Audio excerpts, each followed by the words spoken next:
There are rumors that cause drama, and then there are rumors that cross a line. This is one of those moments.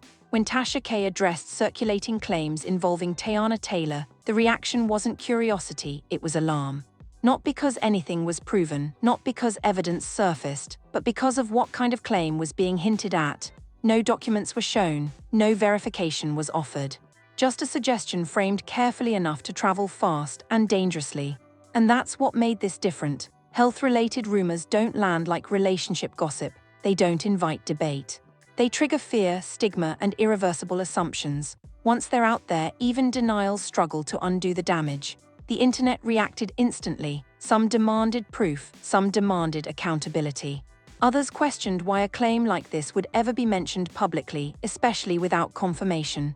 Then came the silence. No immediate response, no public clarification, just distance.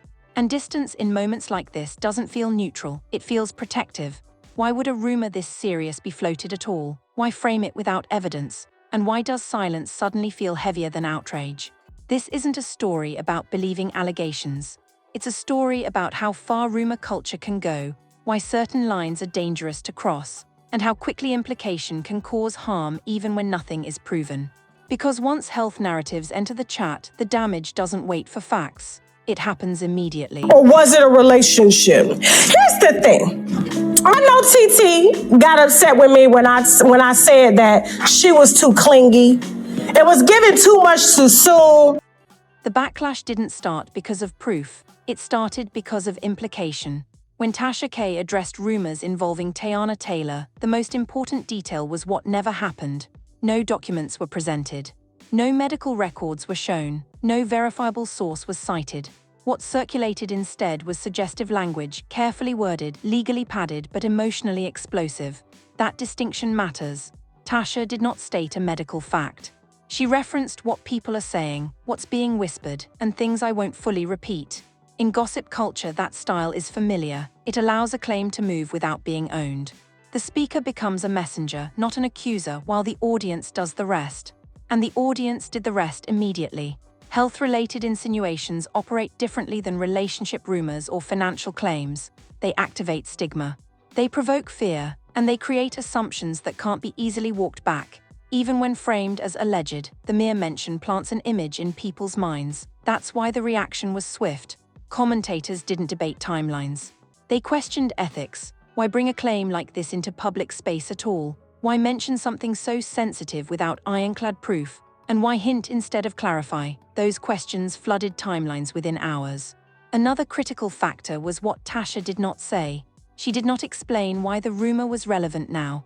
She did not contextualize where it came from. She did not draw boundaries around what should or shouldn't be repeated. That absence made the implication feel uncontrolled, like a spark thrown into dry grass. And once the spark hit, the narrative escaped its original framing. Clips were reposted without qualifiers. Headlines stripped away cautionary language. Reaction channels amplified the shock, not the nuance. This is where the story changed shape. What may have started as commentary became misinformation velocity. The claim detached from its original phrasing and moved independently, reshaped by captions and thumbnails that implied certainty without stating it outright. Meanwhile, silence followed. No immediate public response from Teyana Taylor. No clarification from Tasha beyond general statements.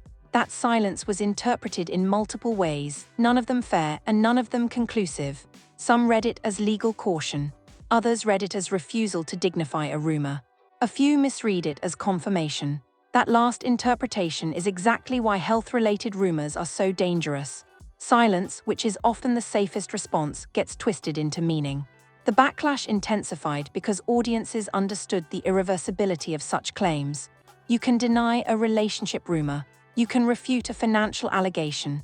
But once health insinuations circulate, they leave a residue that denial can't fully remove.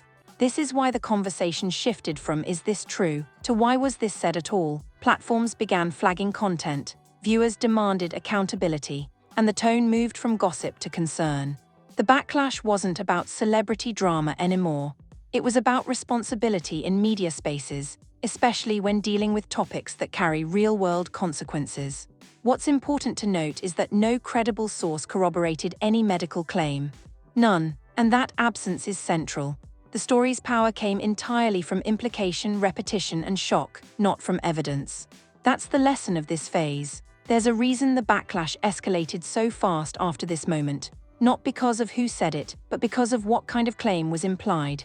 Health-related rumors don't behave like other forms of gossip.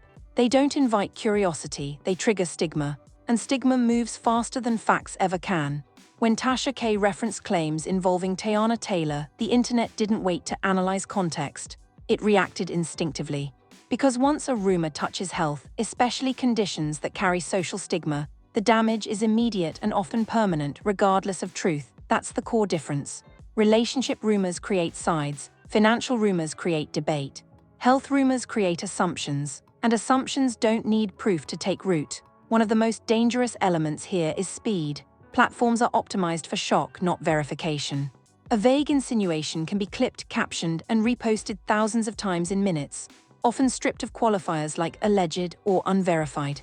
By the time moderation or fact-checking catches up, the narrative has already traveled. Another factor is irreversibility. Even when a health rumor is false, correcting it doesn't restore the original state. Search results persist. Comment sections remember. Screenshots circulate without context. The claim becomes a shadow that follows future appearances and unrelated news. This is why many public figures choose silence in these moments. Speaking risks amplifying the rumor. Engaging can legitimize it. Silence is often the safest option, but it comes with a cruel trade-off. Silence is easily misread as confirmation by bad faith actors. That misreading is amplified by stigma literacy gaps. Many audiences don't understand how harmful health insinuations can be or how medical privacy works. They conflate curiosity with entitlement and speculation with accountability. In that environment, even responsible restraint gets punished. The backlash, then, wasn't just about a single commentator. It was about media responsibility. Viewers recognized that hinting at health claims without evidence crosses a line that other gossip doesn't. It risks real-world consequences, harassment, discrimination, emotional distress that don't disappear when the timeline refreshes. Another reason the reaction intensified is precedent. Audiences have seen how health rumors have harmed people before, even when later disproven. That collective memory makes people more sensitive and more unforgiving when they sense history repeating itself. Importantly, no credible source corroborated any medical allegation here. None. That absence matters because it underscores the core issue: impact without evidence. The harm didn't come from proof. It came from possibility amplified at scale. This is the moment where the conversation stopped being about celebrity drama and became about ethics in commentary. About whether "I'm just repeating what's being said" is ever acceptable when the subject is someone's health. About whether virality can excuse risk. And it's also why platforms, viewers, and fellow commentators reacted so sharply. Because once this door is opened, it's hard to close, and the next person harmed might not have the resources or support to weather it. Once a line like this is crossed, the story stops being about rumor and starts being about response, or the absence of it. In the aftermath, the loudest element wasn't escalation, it was stillness. No back and forth. No dramatic clarifications, just a tightening of language across the ecosystem. Clips disappearing, captions being softened, commentators choosing their words more carefully. That shift didn't happen by accident. When Tasha K's implications sparked backlash, the conversation immediately moved into a higher-risk zone.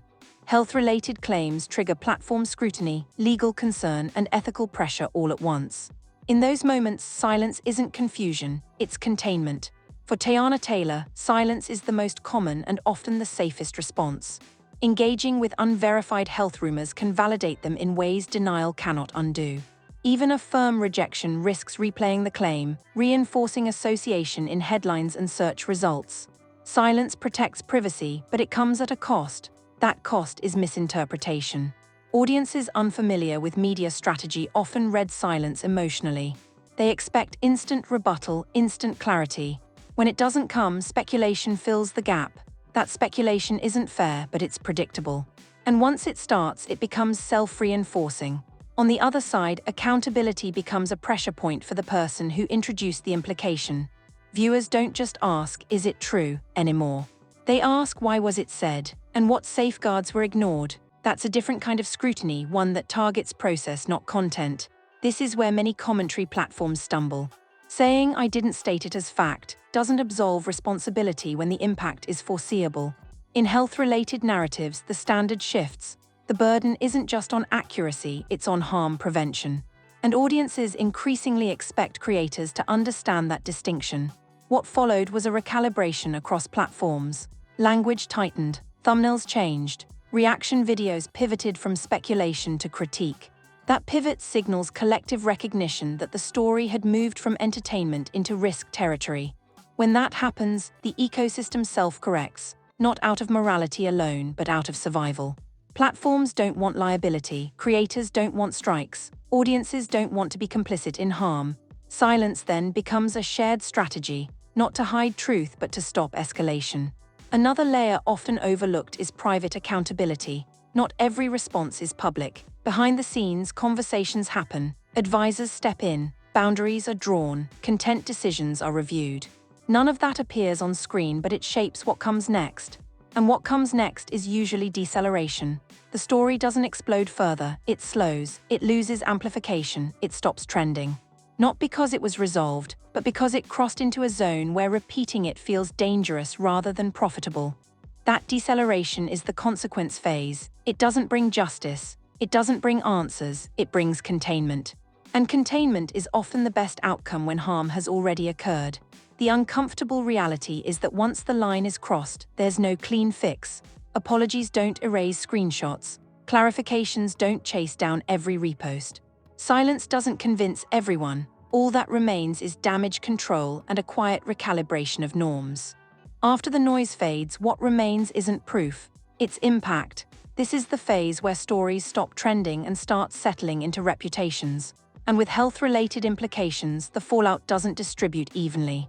For Teyana Taylor, the cost is the heaviest, even when nothing is substantiated. Health rumors attach themselves to identity in ways other claims don't. They follow future headlines, linger in comment sections, and resurface whenever her name trends for unrelated reasons. That residue exists regardless of truth because the rumor was never about verification, it was about association. That's the first hard reality. The person named pays the highest price even in silence. Trust is the next casualty. Not public trust in a single claim, but ambient trust. Audiences begin to second-guess narratives, question privacy boundaries, and look for subtext where none exists. That skepticism isn't targeted. It spills outward, affecting how people consume interviews, music, performances, and press. Innocent moments get reinterpreted. Neutral silence gets misread. For the person who introduced the implication, here Tasha K, the fallout looks different. It's not about being right or wrong, it's about credibility under risk. Viewers ask whether lines were crossed, whether safeguards were considered, and whether reporting what's being said is an acceptable standard when the subject carries real-world harm. That scrutiny can be lasting. It affects platform relationships, audience trust, and how future commentary is received. Even when attention returns, it does so with conditions, stricter expectations, narrower margins, and heightened skepticism. Then there's the broader ecosystem. Commentary spaces absorb the lesson collectively. Language tightens. Topics get flagged internally. Creators hesitate before amplifying anything that smells like health speculation. This isn't censorship, it's self-preservation. The fallout teaches what's profitable and what's perilous. Another long-term cost is normalization of harm.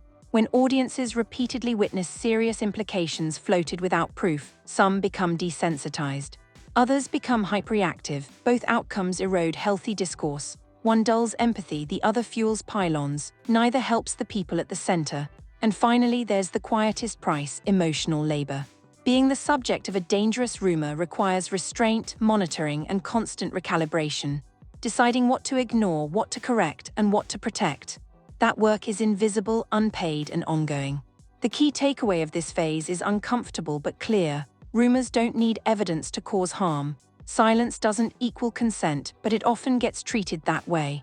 And once health enters a narrative, cleanup is slower than damage. This is why Part 5 matters. It shows that fallout isn't a moment, it's a trajectory. One that reshapes trust, incentives, and boundaries long after the headline dies. By the end of this story, one thing became clear. This was never just about a rumor. It was about where the boundary is and what happens when it's crossed. What unfolded around Tasha K and Teyana Taylor exposed a fault line in modern rumor culture. The system rewards speed, shock, and implication, but it isn't built to absorb the consequences when those implications carry real-world harm. Health-related narratives aren't just sensitive, they're irreversible. Once introduced, they can't be fully retracted. Screenshots outlive apologies, silence gets misread, and even when nothing is proven, the damage lingers in perception, not fact. This moment forced a quiet recalibration. Creators paused, platforms tightened enforcement, audiences pushed back harder than usual, not because they suddenly demanded truth, but because they recognized risk. The risk of normalizing a kind of speculation that doesn't entertain, doesn't inform, and doesn't resolve, only harms. The real reckoning isn't about guilt or innocence. It's about responsibility. Responsibility to understand that, allegedly, isn't a shield when the foreseeable impact is stigma. Responsibility to know that repeating something people are saying still amplifies it. And responsibility to recognize when silence is not evasion but self-protection. If there's a lesson here, it's this. Not every rumor deserves a platform, not every implication deserves amplification, and not every story should be told just because it can be. The loudest takeaway from this moment isn't what was said, it's what shouldn't have been. And if rumor culture is going to survive without doing lasting harm, this is the line it can't afford to cross again. Now it's your turn. Stories like this don't just expose rumors, they expose how we react to them. Before you scroll, take a second and really think about what you just heard. Do you believe silence is the smartest response when a line like this is crossed?